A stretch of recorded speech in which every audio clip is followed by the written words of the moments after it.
Hi guys, my name is Crystal and welcome to my YouTube channel. Welcome old subscribers, welcome new, and if you like my videos please press the like button and please do subscribe. I'm here in Rochester, Kent. I'm here with my lovely dog Max. Alexa, what's the time please? The time is 9:58 a.m. Alexa, good morning. Good morning and happy Halloween.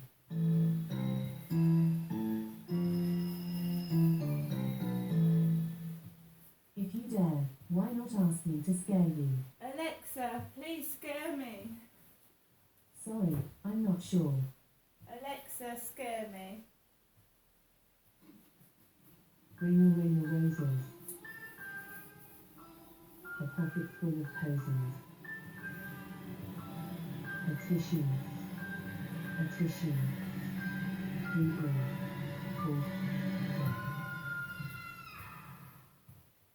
Hi guys, my phone cut off during the last video, so I'm going to carry on with what I bought from the shop.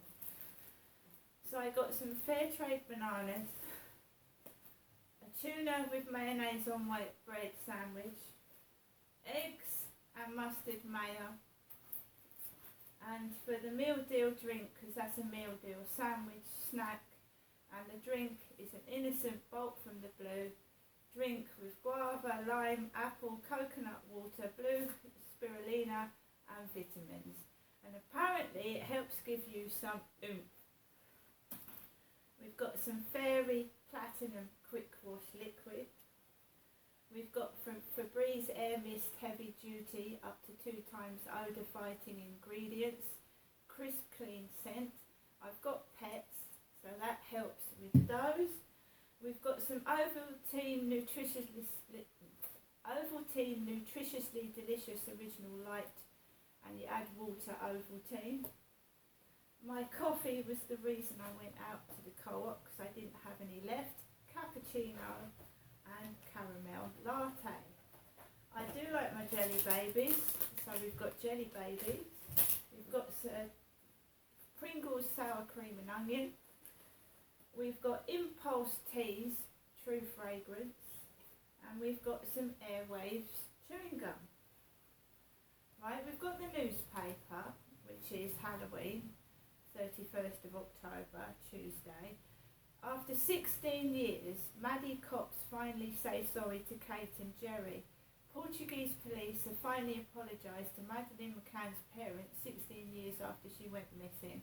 Kate and Jerry McCann were made formal suspects after their daughter 3 vanished in Praia de Luz in 2007.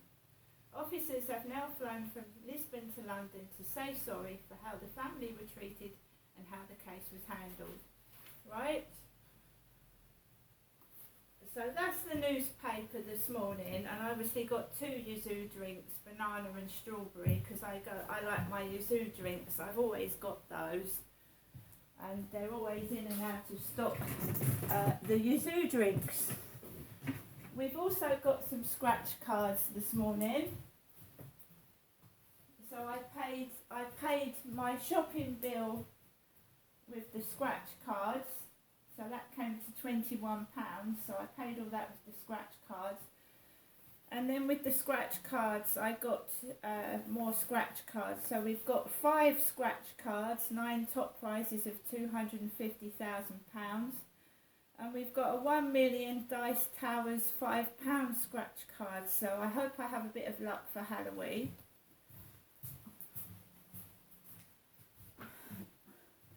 I told you that Kim was in the co-op dressed as a witch. Lovely, nice pair of tights on, lovely witch's hat and uniform.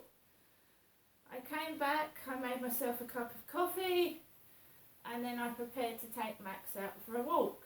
Now, it's Halloween, I don't expect anything nice to happen to me on Halloween, do I? It's all tricks and no treats. I'd already gone into the co-op, and when I paid for my shopping, I told Kim what had happened over the weekend, that I'd lost a pet, and this guy, this Deliveroo person guy, goes to collect the Deliveroo bag to give to somebody, obviously, he gets a bunch of flowers. He sticks them underneath my nose. He takes them back. He goes outside the shop. And he's short and he's stocky with black hair, like my neighbour upstairs. So I get flowers, like, shoved almost into my face. And Kim has already given me 2 bunches of flowers last week. She gave me 2 bunches of flowers, which are still here. I've still got them, right?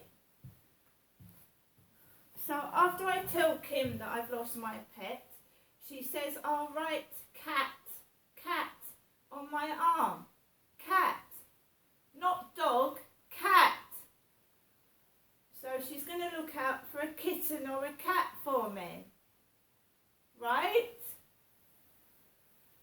So I went out of the co-op. I didn't get cross. I didn't get angry. I'd had the flowers almost stuffed under my nose by a short, stocky gentleman with black hair.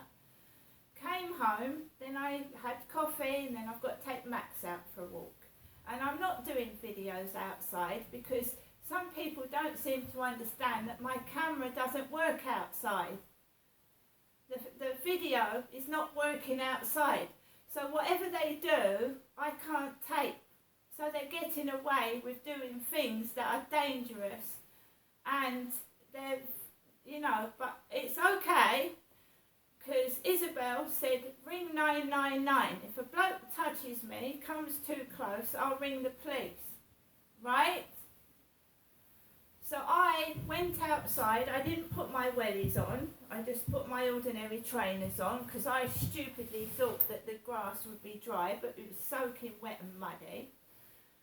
I took Max outside and I knew something was going to happen. I just knew it. I had that feeling in my bones that something was going to happen that wasn't going to be very nice, and I was right. So as I approached the middle of Corey's Road, a window slammed shut. So that made me like jump out my skin. Carried on walking up the Rochester Riverside office. I'm a 5'5" woman. I'm a tiny woman, outnumbered by men. So I walked past the Rochester Riverside office. This is why they don't want me to say where I live and mention them, because I am being put in danger. That's why they don't want me to let them know where I am. So that I could actually go missing or be attacked and no one would know. So I walk past the builders who start to build, you know, make noise, mutter things under their breath.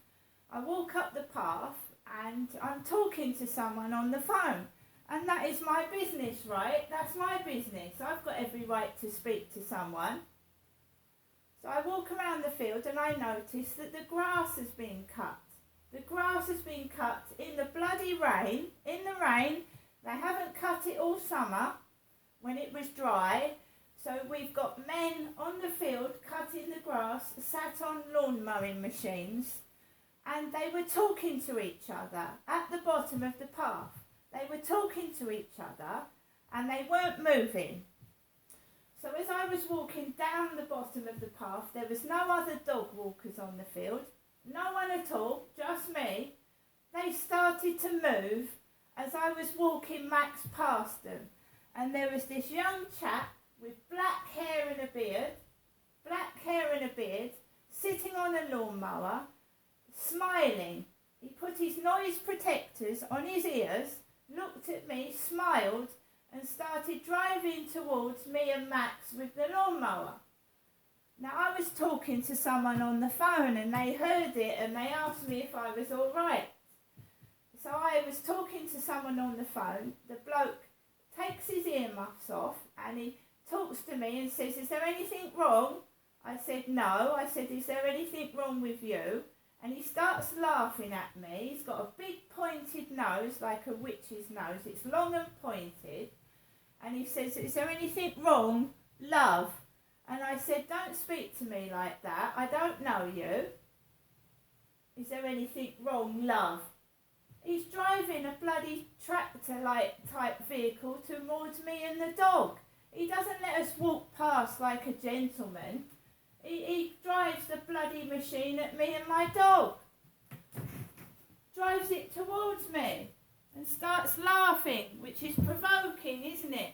And I'm a tiny little woman, I'm tiny. It's not as if they're running over a 6'3" bloke, I'm a little lady. I don't do anything, I just carry on walking my dog. I will continue to walk my dog on that field. I won't be intimidated and frightened off by thugs. Thugs with access to vehicles. And that's what they are, they're thugs. They'd run over a woman, they would. But I was on the phone to somebody. Started laughing. Like this on his mower. Coming towards me, it was like something out of a horror film. He looked like Pinocchio, evil Pinocchio with his huge nose coming towards me. Seriously, he did. He looked like an evil Pinocchio. I've never seen a nose so long. Bloody hell. So I came off the field. I was talking to someone. I wasn't angry. There's a woman stood outside the Rochester Riverside office in what looks like my mother's jeans, all rolled up at the bottom. I'm not wearing jeans. I'm wearing leggings and my baseball jacket. I took a photograph yesterday of me and my mum together, and they know who's who and what's what. They know what my mum looks like and they know what I look like, because there's a picture on Facebook of me dressed like this next to my mum with her jeans rolled up at the bottom on. So they know what they're doing. They know. Remember that Isabel said if there's any trouble, call 999. I also smelt drugs when I was coming out of my flat. Drugs. I smelt cannabis as I was going onto the field. Drugs. Kim had mentioned Chatham. I'm not going into Chatham today. That's the last place I'd go into Chatham after smelling drugs, getting a waft of cannabis down my nose. Right, so I'm back in my flat. I've got things to do, right? Every time I go outside, I'm being intimidated. And we saw a Harvey water softeners van come down Corey's Road, Rochester, this morning. We're talking about Rochester in Kent, not Chatham where my mum lives. So they're cutting the Rochester Riverside field, and those blokes are not fit to do their job. They're not fit for purpose. They're acting dangerously on vehicles. They think it's funny to come towards a dog walker with a vehicle that could be quite dangerous in the wrong hands. Perhaps he'd had a waft of cannabis while he was talking to his mates and then he got on the lawnmower. It's like some men that get into cars and think it's like, oh, let's see who we can knock over. You know, my dad used to do it. When someone was walking across the road, he used to speed up so that the poor pedestrian would run for his life to get to the other side of the pavement. So I'm going to finish my coffee. I'm going to relax, change my trainers, and it's a joke. It makes me laugh. You know, I've got a strange bloke calling me love. He looked hideous with a huge pointy nose. He looked like a scary Pinocchio. Is there anything wrong, love? Remember that my mum said to have a good day, and that's an excuse for a man to come over and hug you and touch you. Oh, don't worry. Everything's going to be all right. No. He'd come anywhere near me. I didn't let him. Right, I'm going to get on with the rest of my day, okay? And as Isabel said, these people are getting out of control. They think they can do anything they like. And all I can do is call 999 if I'm in danger.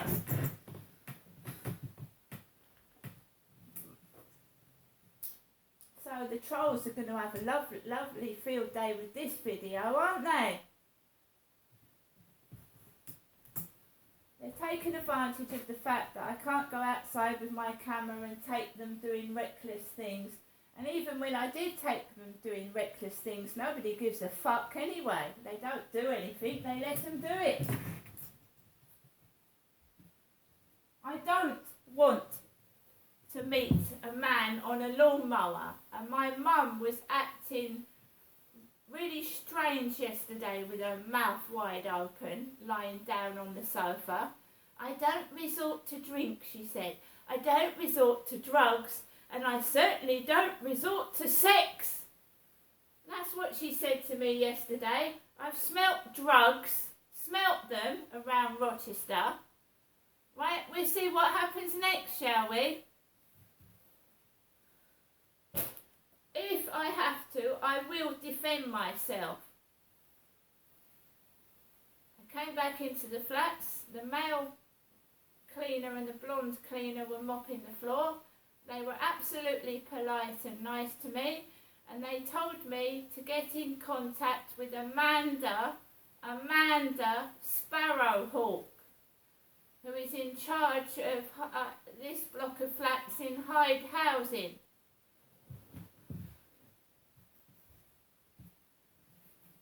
That's what the cleaner told me to do. Contact Amanda Sparrowhawk. That's the name of the lady that comes into this building. And he said he hasn't seen her for ages. Months. The cleaner. I hope everybody has a happy Halloween. But the more you provoke, the more you're going to get yourselves into trouble. I really wouldn't do it if I was you. See you later.